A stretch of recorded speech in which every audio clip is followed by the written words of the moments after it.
Los factores pronósticos más importantes en la evolución y supervivencia colorectal son la infiltración de la pared o T, la afectación ganglionar o N y la enfermedad a distancia o M, así como el grado de diferenciación, la afectación muscular o el antígeno carcinoembrionario prequirúrgico mayor a 5 nanogramos.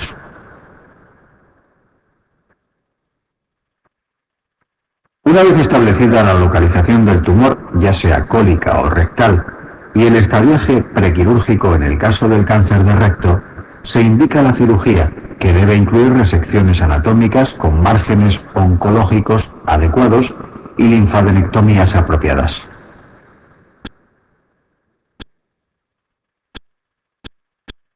Respecto al tratamiento quirúrgico de la localización cólica, se establecen técnicas quirúrgicas anatómicas que deben incluir márgenes de al menos 4 o 5 centímetros y linfadenectomías hasta las raíces vasculares. Un estadiaje posoperatorio mayor o igual a B2 implicará, como veremos más adelante, el establecimiento de quimioterapia coadyuvante.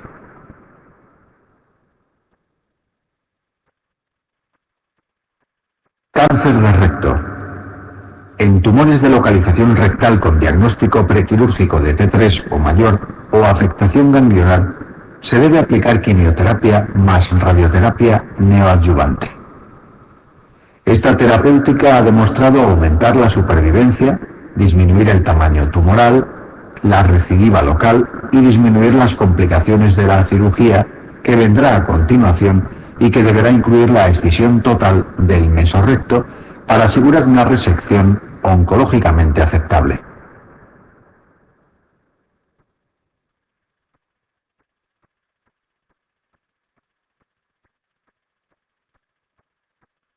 Dependiendo de la distancia a los márgenes anales del cáncer de recto, se establecen dos técnicas quirúrgicas estandarizadas.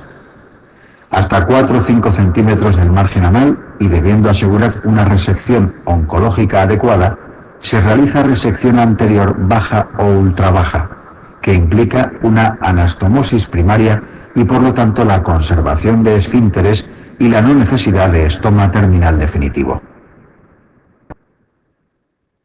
Para tumores a poca distancia del margen anal, técnicamente difíciles de resecar por las condiciones anatómicas del paciente, o en cualquier caso en el que no se pueda asegurar una resección oncológicamente adecuada, se aplica la técnica de Miles o amputación abdominoperineal y que implica cierre anal y colostomía terminal definitiva.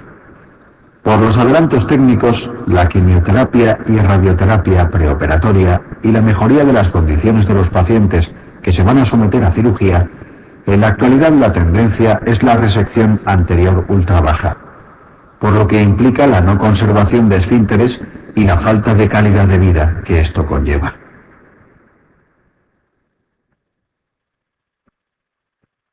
Es importante terminar diciendo que existe la radioterapia posoperatoria en cáncer de recto que disminuye la recidiva local posterior, sin aumentar la supervivencia.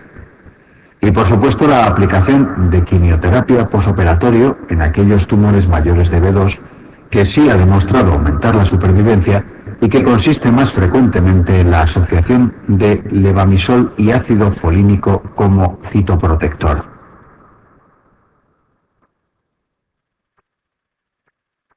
La causa más frecuente de hemorragia digestiva baja entre los 20 y 55 años son las hemorroides, que son venas varicosas del plexo rectal. Solo los grados 3 y 4 son quirúrgicos. Las crisis inflamatorias hemorroidales se manifiestan como proctalgia moderada y escozor o prurito anal, y se tratan con aplicación de baños de asiento y analgesia.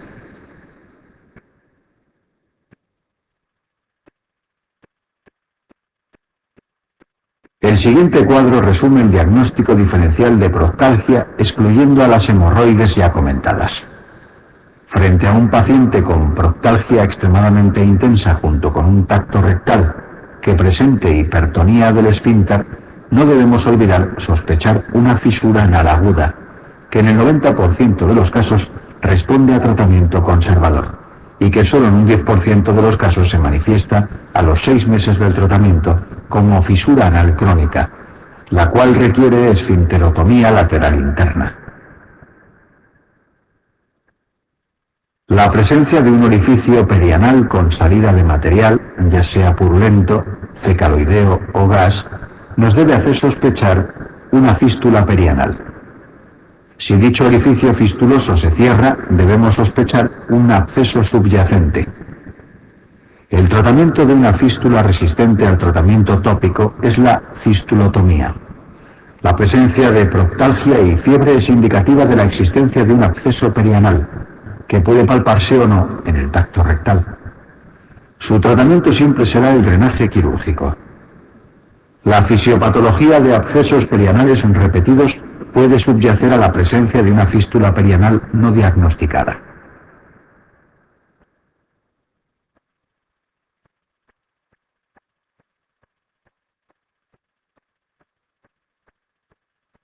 Estómago. A continuación seguiremos con la patología gástrica, que incluirá el estudio de las indicaciones quirúrgicas de la úlcera gastroduodenal complicada y el tratamiento del adenocarcinoma gástrico.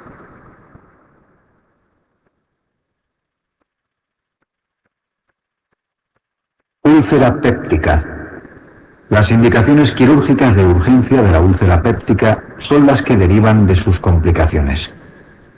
La perforación viene definida por dolor epigástrico brusco, con o sin irradiación a los hombros, y la presencia de neumoperitoneo en la radiografía de tórax en bipedestación. No todas las perforaciones gastroduodenales se operan, porque en un mínimo número de casos se nos puede presentar un cuadro compatible con una perforación encubierta, que no es otra cosa que un diagnóstico de exclusión frente a un paciente con clínica de perforación establecida que paradójicamente calma con poca analgesia y presenta escaso neumoperitoneo muy compartimentado. Estos pacientes se manejan con reposo digestivo y analgesia, restableciendo el tránsito intestinal tras una prueba varitada que no demuestre fugas de contraste a los pocos días. La hemorragia digestiva alta no controlada por endoscopia o embolización intervencionista requerirá intervención quirúrgica. En ocasiones la perforación de la úlcera se realiza contra un órgano vecino que la tapona, penetración. Por definición no se observa neumoperitoneo, pero sí clínica de afectación del órgano en cuestión. La afectación más frecuente es al páncreas, presentando hiperamilasemia en los análisis de urgencias. Las indicaciones de cirugía programada de úlcera péptica son la resistencia al tratamiento médico durante 8 semanas con inhibidores de bomba de protones a dosis máximas en la úlcera duodenal y 12 semanas en la gástrica. La estenosis pilórica por afectación extensa, cicatricial y la malignización. Úlcera gástrica. Las causas ya conocidas que determinan la aparición y persistencia de una úlcera gástrica se ven favorecidas por factores locales del tejido gástrico. Dichos factores ambientales no se conocen muy bien. Por esta razón, la cirugía curativa de una úlcera péptica gástrica debe incluir la resección de ese tejido. Las técnicas quirúrgicas dependerán de la localización y del carácter urgente o programado del momento quirúrgico. Así pues, la cirugía programada de úlcera gástrica péptica serán las resecciones gástricas regladas que, dependiendo de la localización de la úlcera, hablaremos de antrectomía si se localiza en la zona más distal del estómago, gastrectomía subtotal en el cuerpo gástrico o gastrectomía total en fundus o próximo a cardias. La reconstrucción del tránsito se llevará a cabo mediante la técnica de Billroth II, gastroyunostomía término lateral, o de Y de Ruth.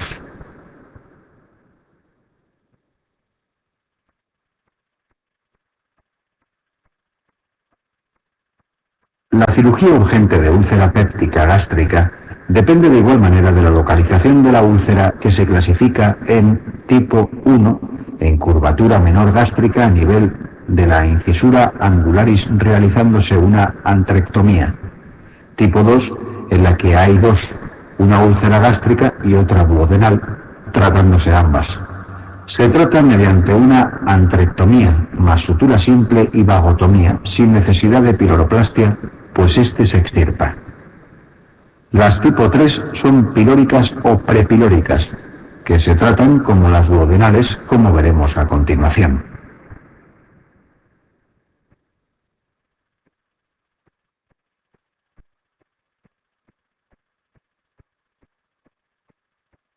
Complicaciones del Billroth 2.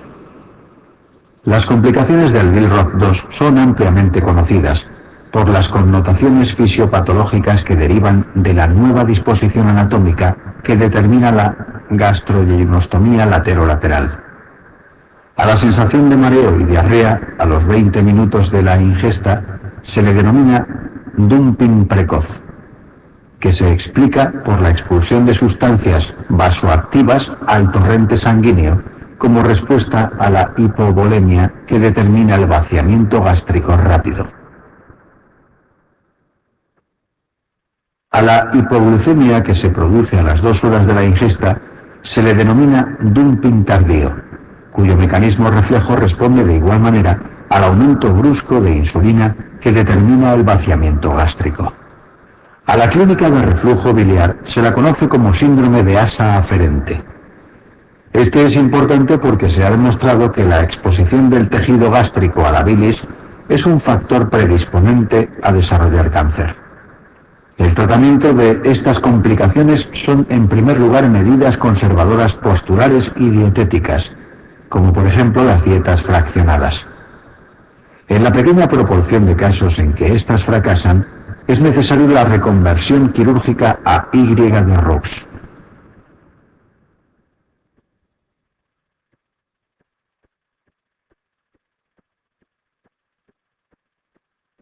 Úlcera duodenal.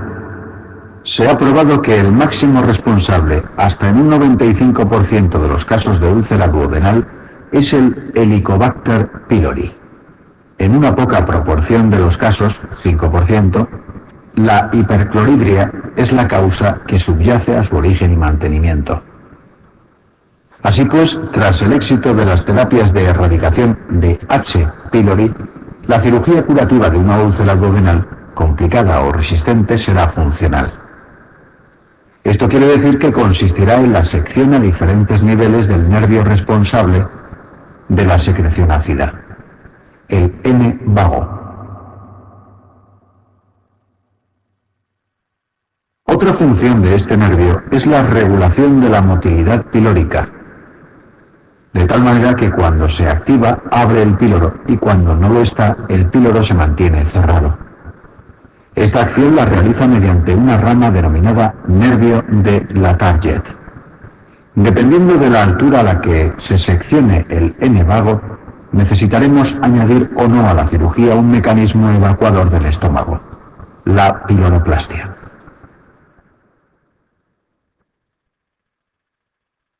La vagotomía troncular o distal incluye todas las ramas motoras y de secreción ácida del N vago, por lo que habrá que añadir la piloroplastia que evite un estómago de retención. Esta es la técnica de elección en cirugía urgente. La vagotomía selectiva tiene connotaciones idénticas para el paciente. En un mínimo porcentaje de pacientes en los que se haya demostrado la responsabilidad de la hipercloridria en el desarrollo y mantenimiento de una úlcera péptica duodenal y que nunca hayan sido sometidos a cirugía urgente por complicaciones, se les indicará la realización de una vagotomía supraselectiva o proximal de manera programada, que implica que no necesita la piloroplastia, ya que se seccionan las ramas microscópicas del N vago que regulan la secreción ácido.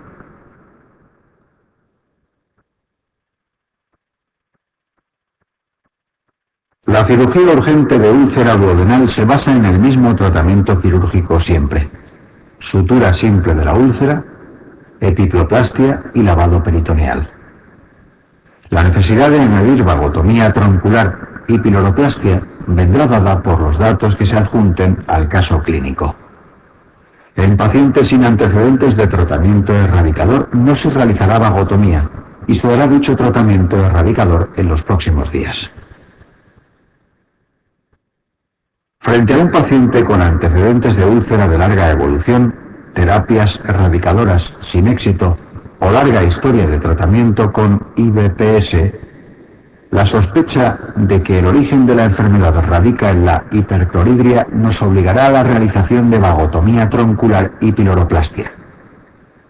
Si en el caso clínico no nos adjuntaran ninguna información, excepto la posibilidad de realización de un test intraoperatorio de ureasa, actuaremos en base al resultado del mismo. Si se produce sangrado de una úlcera duodenal perforada en su cara posterior que no haya sido controlado por endoscopia ni mediante embolización intervencionista, la cirugía irá encaminada a realizar mecanismos hemostáticos como la ligadura del vaso. La arteria gastroduodenal es la responsable en muchos casos de esta situación, ya que discurre en íntimo contacto con la cara posterior de la primera porción duodenal.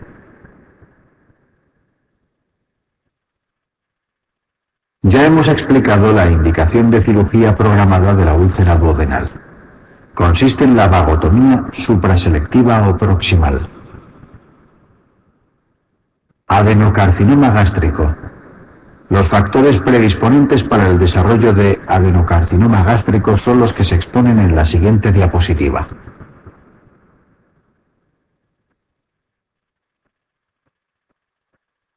Dentro del amplio espectro de síntomas que pueden caracterizar el desarrollo de un cáncer gástrico, destacan las molestias postprandiales o la pérdida de peso, así como la anemia microcítica o la pirosis.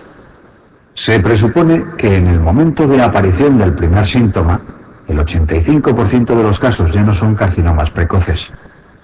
El estudio esófago-gastroduodenal valitado nos permitirá evaluar la localización, la forma y el relieve de la lesión.